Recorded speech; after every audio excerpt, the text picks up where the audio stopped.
Quand ma grand-mère est décédée, elle m'a laissé un héritage familial, une bague valant des milliers de dollars. Ma belle-mère a prétendu que je l'avais perdue. Je l'ai retrouvée plus tard à son doigt lors d'un mariage. Tu n'as pas besoin de souvenirs de ton passé, a-t-elle dit. Mon mari l'a défendue en disant, elle lui va mieux. Je suis allée chez le bijoutier pour la faire expertiser. Cachée à l'intérieur de l'anneau se trouvait une inscription qui ne pouvait appartenir qu'à moi. Et quand je l'ai montrée à la police, ils m'ont dit que ma grand-mère était décédée l'année dernière. Tranquillement, pas de drame, pas d'hôpitaux. Juste partie dans son sommeil dans la maison où elle avait vécu pendant 60 ans.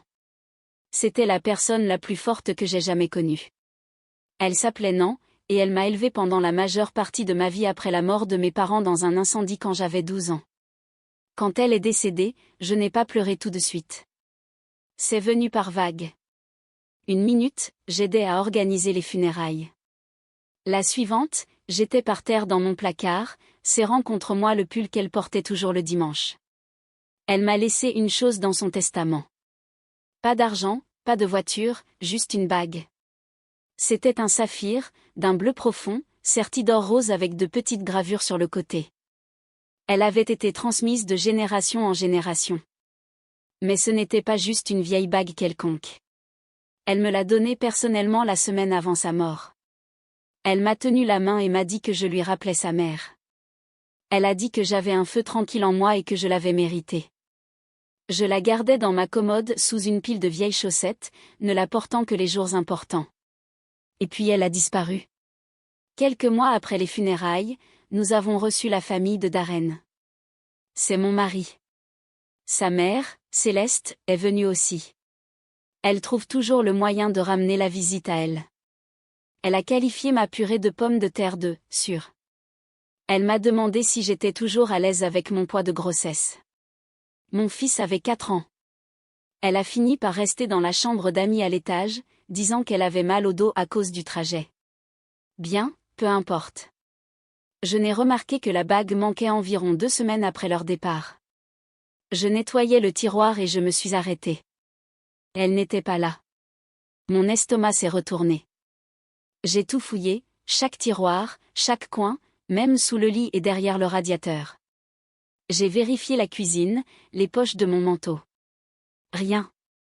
J'ai demandé à Darren s'il l'avait vue. Il n'a même pas levé les yeux de son téléphone. Peut-être que tu l'as déplacé et que tu as oublié. Ce n'était pas le cas. Il a haussé les épaules. Alors elle est probablement juste partie. Ce n'est pas comme si elle valait une fortune. Ça m'a énervé. Il savait ce qu'elle signifiait. Quand j'ai suggéré que peut-être sa mère l'avait prise, il a perdu patience. Tu es sérieuse? Tu penses que ma mère t'a volé? Je n'ai pas dit ça. J'ai juste, elle logeait dans cette chambre. Il a ricané. C'est insensé. Tu es paranoïaque. Alors j'ai laissé tomber, du moins en apparence, mais je ne pouvais pas m'empêcher d'y penser. Avance rapide de quelques mois. Le cousin de Darren s'est marié au début de l'été, un grand mariage chic près du lac Erie. J'ai mis une jolie robe bleu marine, rien d'ostentatoire. Céleste est arrivée dans une robe blanche moulante avec des strass sur toutes les manches. Qui porte du blanc au mariage de quelqu'un d'autre? Elle portait aussi ma bague. Je prenais un verre quand je l'ai vue. Elle a levé la main pour repousser ses cheveux, et elle était là. Saphir, même taille, même or rose, même la légère égratignure sur l'anneau dont je me souviens quand je l'ai fait tomber il y a des années. Je me suis figée. C'était comme si tout le son avait été aspiré de la pièce. Quand j'en ai parlé à Darren, il a regardé sa main.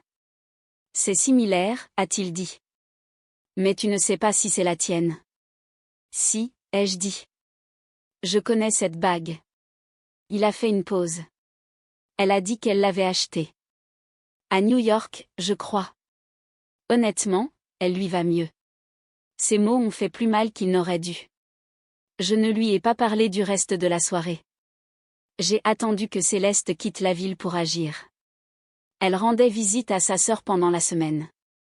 Alors je suis allée chez le bijoutier que ma grand-mère fréquentait toujours à Cleveland. Le type avait dans les 70 ans, peut-être plus, mais il se souvenait d'elle. Il a dit qu'elle venait avec des biscuits.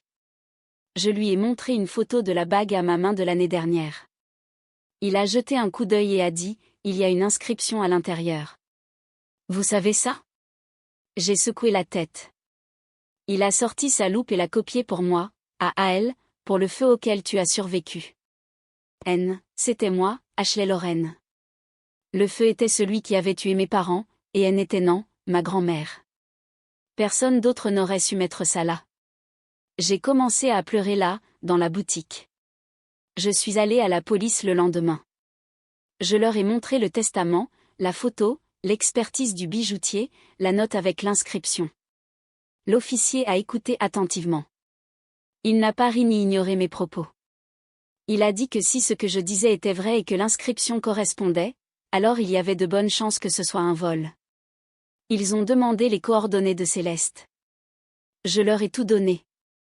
Ils l'ont convoquée le lendemain. Au début, elle a fait semblant d'être confuse. Une bague?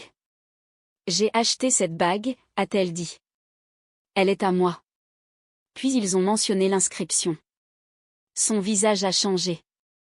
Elle a dit qu'elle l'avait trouvée abandonnée dans la chambre d'amis, que je ne devais pas y tenir si je l'avais laissée derrière moi, qu'elle l'avait juste sauvée. L'officier lui a dit que c'était toujours un vol. La possession ne l'emporte pas sur l'intention. Elle a été arrêtée pour possession de biens volés.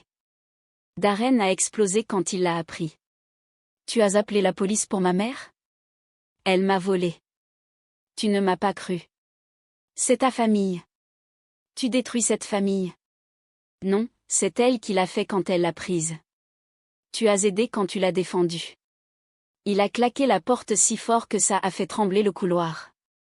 J'ai fait une valise et j'ai emmené notre fils chez ma sœur. Je ne me sentais plus en sécurité dans cette maison, pas avec quelqu'un qui me regardait dans les yeux et disait qu'un héritage volé lui allait mieux. Quelques jours plus tard, Darren m'a envoyé un texto, « Tu es contente maintenant? Elle te poursuit en diffamation. » Je n'ai pas répondu. Je parlais déjà à un avocat. Je n'allais pas reculer.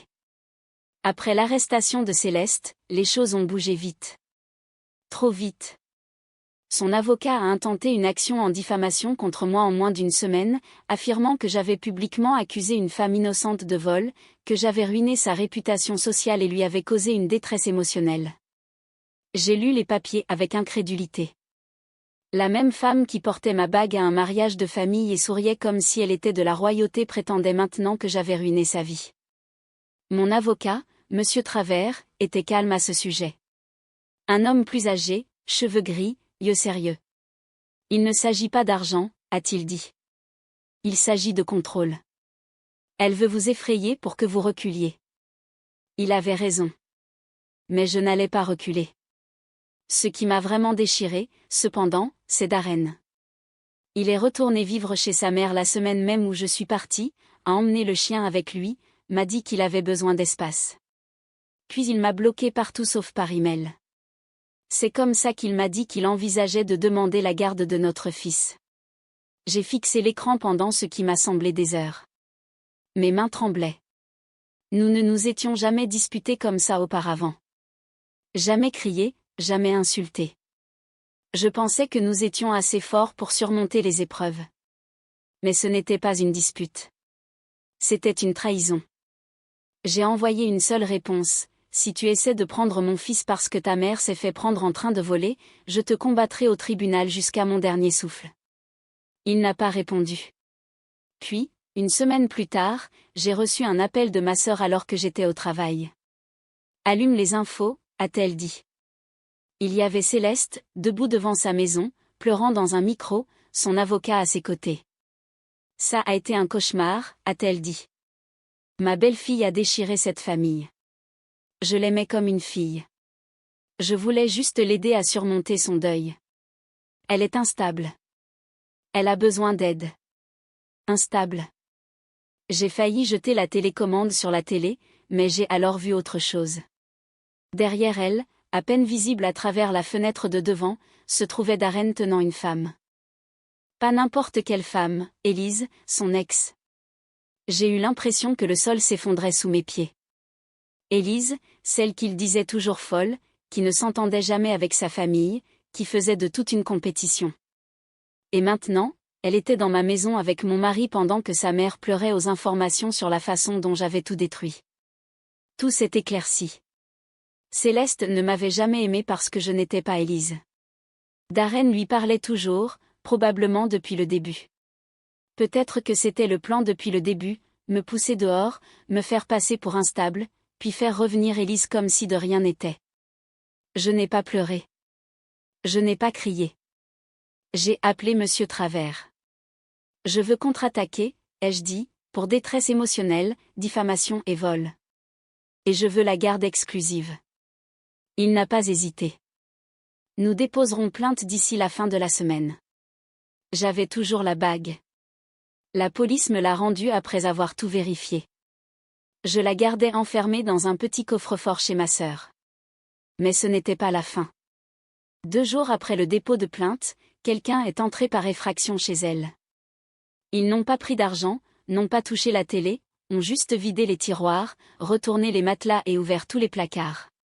Le coffre-fort était toujours là, caché, intact. Mais le message était clair, ils la cherchaient. Nous avons de nouveau appelé la police.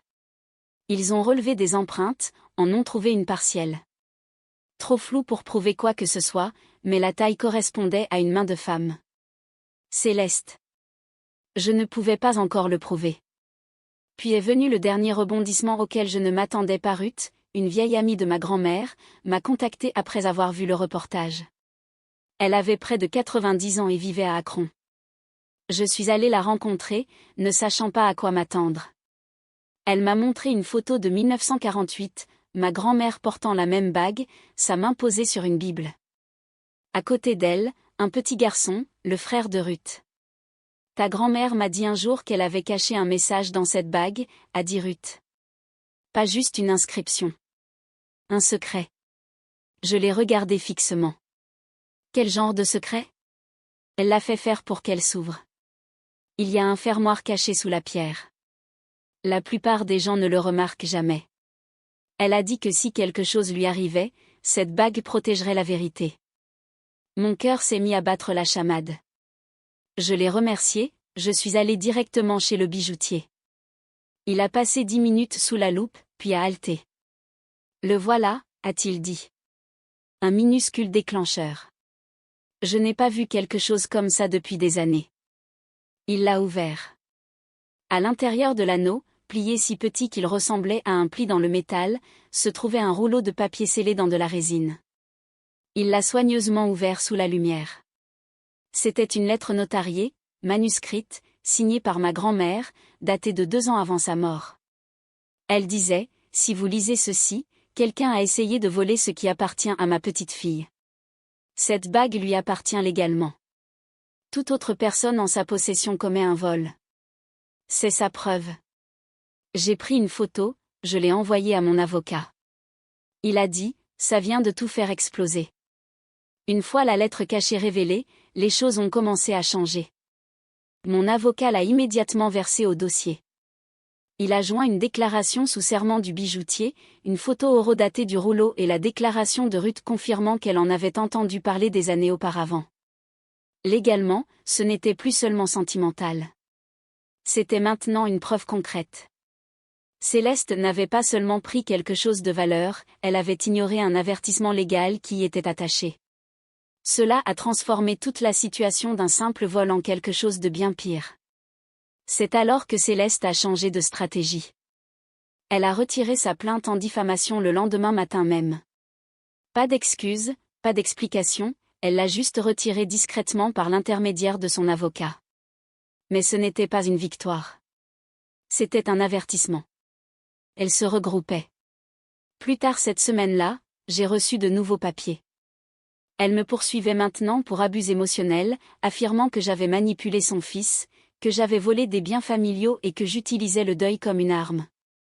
Cela semblait insensé sur le papier, mais il y avait des détails dans le dossier qui ne venaient pas seulement de Céleste. Quelqu'un lui avait fourni des informations. Puis ça m'a frappé, Darren.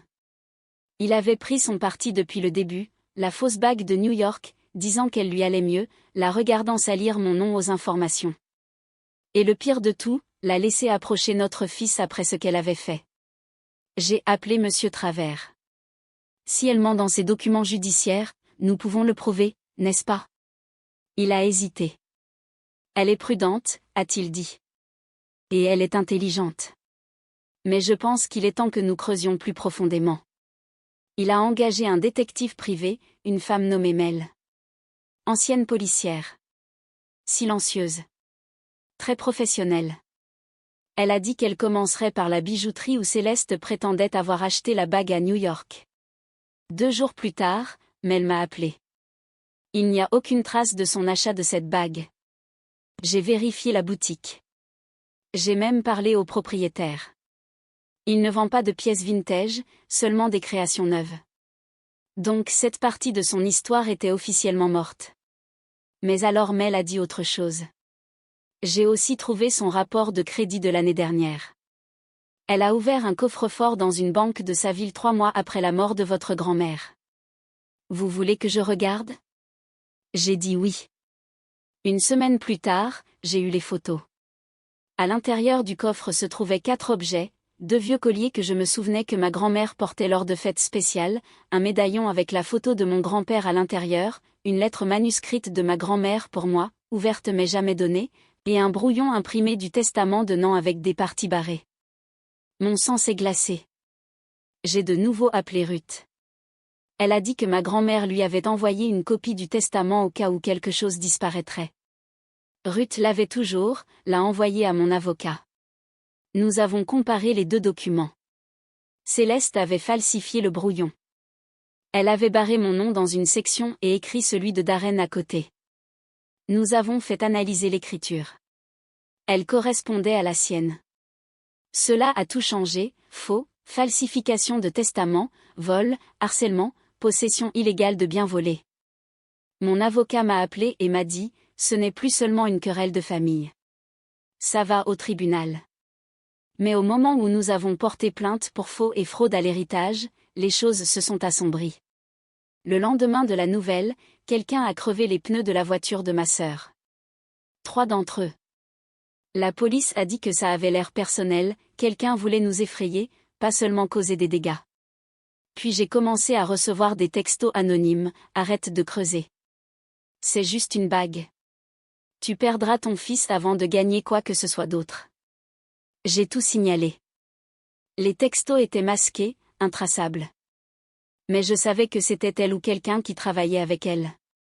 Et j'ai commencé à me demander quelque chose que je n'avais pas envisagé auparavant, et si elle avait eu de l'aide pour réécrire le testament? Parce que la signature de Darren était aussi sur le brouillon. Nous l'avons fait analyser. Elle était authentique. Il savait. Après avoir confirmé que la signature de Darren sur le testament modifié était authentique, quelque chose en moi a craqué. Il ne s'agissait plus seulement d'une bague. Il s'agissait de trahison. Une trahison profonde et intentionnelle de la part des 2 personnes qui étaient censées être ma famille. Céleste ne m'avait pas seulement volé, Darren l'avait aidé à le cacher, m'avait menti en face, avait emmené notre enfant chez elle, m'avait laissé croire que je perdais la tête. C'est ce jour-là que j'ai arrêté de pleurer. J'ai arrêté de pleurer le mariage. J'ai arrêté de regretter la vie que je pensais avoir. Et je suis devenue sérieuse. Monsieur Travers a déposé une plainte pénale contre Céleste pour falsification de testament, fraude à l'héritage et possession de biens volés. Nous avons soumis l'analyse graphologique, les photos du coffre-fort et une déclaration sous serment de Ruth avec sa copie originale du testament. Nous avions même le témoignage du bijoutier et une copie numérique de l'inscription et de la lettre cachée de la bague. Et puis nous avons intenté une action distincte contre Darren pour complicité de recel de crime, parjure. Ces déclarations sous serment sur la bague étaient maintenant manifestement fausses, et pour dommages émotionnels. Plus important encore, j'ai demandé la garde exclusive de mon fils. La première véritable audience a eu lieu fin novembre. Céleste est arrivée tout de noir vêtue, comme si elle était la victime à des funérailles. Darren était assis à côté d'elle, l'air épuisé, comme si l'homme que j'avais épousé avait été remplacé par quelqu'un sans colonne vertébrale. Ils ont essayé de retarder l'audience. Le juge a refusé. Puis l'avocat de Céleste a soutenu que la bague n'était pas clairement à moi parce qu'elle avait changé de main pendant une période d'instabilité émotionnelle. C'est alors que nous avons montré le rouleau caché dans la bague. Le juge a en fait demandé à la tenir. Elle l'a tournée dans ses mains, a lu la lettre, puis a regardé Céleste et a dit « Vous saviez que ce n'était pas à vous, n'est-ce pas ?» Céleste n'a pas répondu. Le juge a dit « Vous avez commis une fraude et vous avez impliqué votre fils. Vous avez failli vous en tirer. » Céleste a été condamnée à 18 mois d'assignation à résidence, 5 ans de probation et un casier judiciaire permanent. Elle a dû payer des dédommagements pour les frais de justice et il lui a été interdit de me contacter ou de contacter mon fils. Sa réputation a été détruite. Elle a été bannie de son comité paroissial. Son nom a été traîné dans la boue dans les journaux locaux. De vieux amis lui ont tourné le dos. Mais je n'avais pas fini. Darren pensait toujours qu'il pouvait obtenir la garde. C'est ce que son avocat a plaidé, affirmant que j'étais émotionnellement instable et essayant de me dépeindre comme vindicative. Puis mon avocat a montré au tribunal le testament falsifié avec la signature de Darren. Nous avons eu un expert pour expliquer comment les actions de Darren avaient aidé à commettre un crime, comment il avait menti sous serment lors des premières audiences, comment il avait sciemment gardé notre enfant dans une maison avec une femme commettant des crimes. Le juge l'a regardé longuement. Puis elle a dit « Vous avez contribué à détruire la confiance de votre femme, sa sécurité et son héritage familial. Vous ne pouvez pas jouer la victime maintenant. » Elle m'a accordé la garde exclusive. Droit de visite supervisé seulement pour Darren, 2 fois par mois dans un cadre surveillé, et seulement si mon fils le voulait. Il a pleuré au tribunal. Pas moi. Après ça, Darren a essayé de s'excuser, m'a envoyé un email, a dit qu'il avait été manipulé, qu'il pensait que tout ça passerait, qu'il n'avait jamais eu l'intention de me faire du mal. Je n'ai jamais répondu. Je l'ai imprimé, je l'ai donné à mon avocat, au cas où. Quelques mois plus tard, j'ai vendu notre maison, je suis retournée à Shaker Heights, non loin de chez ma grand-mère. Mon fils a commencé l'école là-bas. Ma sœur a emménagé pendant un certain temps pour aider avec tout. La vie a lentement retrouvé son rythme. Je porte la bague maintenant, tous les jours. Elle me rappelle d'où je viens. Un feu auquel j'ai survécu. Quant à Céleste, j'ai entendu dire qu'elle avait essayé d'organiser un déjeuner de femmes chez elle et que personne n'était venu. Les gens en ville savaient ce qu'elle avait fait. Elle est passée de la haute société à une histoire édifiante. Ses amis l'ont laissée tomber, son image s'est brisée. Elle a essayé de faire un don à une œuvre de charité locale. Ils ont renvoyé le chèque. Quant à Darren, il vit dans un petit appartement, aux dernières nouvelles. Il a essayé de recoller les morceaux avec Élise, mais ça n'a pas duré longtemps. Il s'est avéré qu'elle n'était pas intéressée à être une belle-mère après tout. Sa relation avec notre fils ? Inexistante. Mon garçon a cessé de demander de ses nouvelles il y a des mois. La dernière fois que Darren l'a vu au centre supervisé, mon fils a demandé « Pourquoi as-tu pris la bague de maman ?» Darren n'a pas répondu. Le superviseur m'a dit qu'il avait pleuré après. Je n'ai pas eu pitié de lui. Il avait fait son choix. Les gens disent toujours que la famille, c'est tout. Mais parfois, la famille n'est qu'un titre. Le véritable amour se manifeste dans ce que vous protégez, ce que vous défendez, ce pourquoi vous vous battrez pour le garder. Ma grand-mère le savait. Maintenant, moi aussi.